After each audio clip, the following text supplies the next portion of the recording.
मंगलवार व्रत कथा। प्राचीन समय की बात है।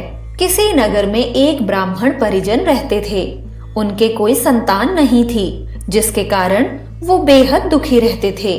ब्राह्मण हर मंगलवार को वन में भगवान हनुमान की पूजा करने जाते थे और हर दिन वह बजरंगबली से एक पुत्र की कामना करते थे।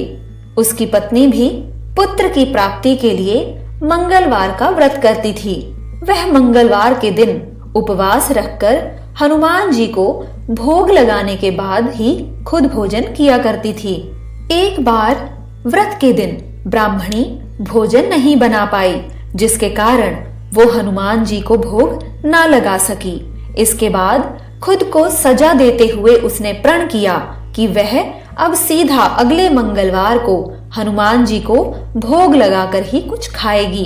इस तरह वह भूखी प्यासी 6 दिन तक पड़ी रही।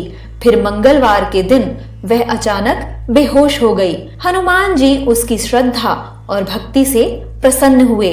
उन्होंने आशीर्वाद में ब्राह्मणी को एक पुत्र दिया और बोले, ये तुम्हारी हमेशा बहुत सेवा करेगा।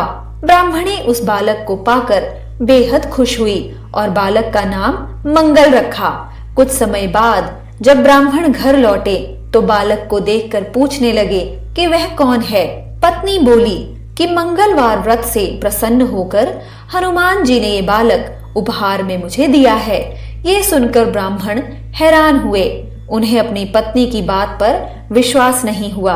तभी एक दिन ब्राह्मण ने उस बालक को कुएं में गिरा दिया। बच्चे को ना देख ब्राह्मणी ने पूछा कि मंगल कहाँ है। तभी मंगल मुस्कुराकर सामने आ गया। उसे वापस देख ब्राह्मण चौंक गए। उसी रात ब्राह्मण के सपने में बजरंगबली ने दर्शन दिए और बताया कि यह पुत्र वास्तव में उनका ही दिया हुआ वरदान है। सच जानकर ब्राह्मण बहुत खुश हुआ। इसके बाद दोनों पति पत्नी नियमित रूप से मंगलवार व्रत रखने लगे। तो श्रोताओं, इसी के साथ मंगलवार व्रत कथा यहीं पर समाप्त होते हैं। कमेंट्स में जय बजरंगबली लिखकर अपनी हाजिरी दर्ज करवाएं। जय बजरंगबली।